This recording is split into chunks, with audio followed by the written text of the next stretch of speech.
जंगल की खामोशी के बीच दोनों एक पल को रुकते हैं। सारा की आंखों में थकान है, लेकिन हौसला अब भी जिंदा है। जैक धीमी आवाज में कहता है, अब वापस जाना मुमकिन नहीं। और फिर वे आगे बढ़ते हैं। बारिश तेज हो जाती है। पत्तों से टकराती बूंदों की आवाज हर दिशा में फैल जाती है। कपड़े भीग चुके हैं, ठंड हड्डियों तक उतर रही है। सारा खुद को संभालती है, बस थोड़ी देर और। पेड़ों के बीच से एक परछाई उभरती है। धुंध के आर पार कुछ दिखता है। जैक अचानक रुकता है, देखो, आगे कुछ है। सारा की धड़कन तेज हो जाती है। बारिश के बीच लकड़ी का पुराना घर दिखाई देता है।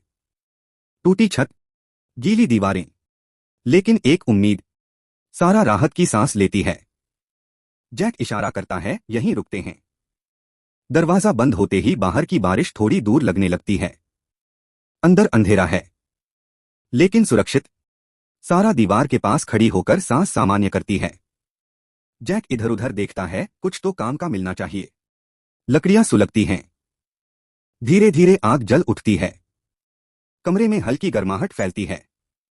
सारा आग की ओर देखती है और जैक समझ जाता है, अभी के लिए वे बच गए हैं। लकड़ी के घर के अंदर ठंड और खामोशी थी। सारा दीवार के पास खड़ी रही। भीगे कपड़ों से ठंड अब भी चुभ रही थी। जैक आग जलाने में लगा था। छोटी सी लौ, लेकिन उम्मीद बड़ी। बाहर बारिश छत पर गिर रही थी। हर बूंद रात को और गहरा बना रही थी। अंदर आग की गर्मी फैलने लगी, पर सन्नाटा अब भी बोल रहा था। जैक कमरे में इधर उधर देखता रहा। सूखी लकड़ी, कोई पुराना सामान। सारा वहीं खड़ी रही, नजरें आग पर टिकी हुई।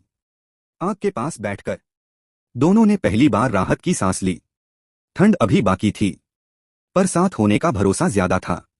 खिड़की के बाहर अंधेरा और बारिश। जैक सतर्क नजर से बाहर देखता रहा। सारा पास खड़ी थी, शांत, थकी हुई, लेकिन सुरक्षित। जैक ने धीरे से सारा को थाम लिया। कोई शब्द नहीं बोले गए, बस खामोशी में भरोसा था। ठंड थोड़ी कम लगी। आग की रोशनी दीवारों पर नाच रही थी।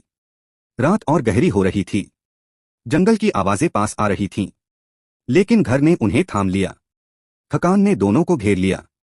आज के लिए लड़ाई खत्म थी।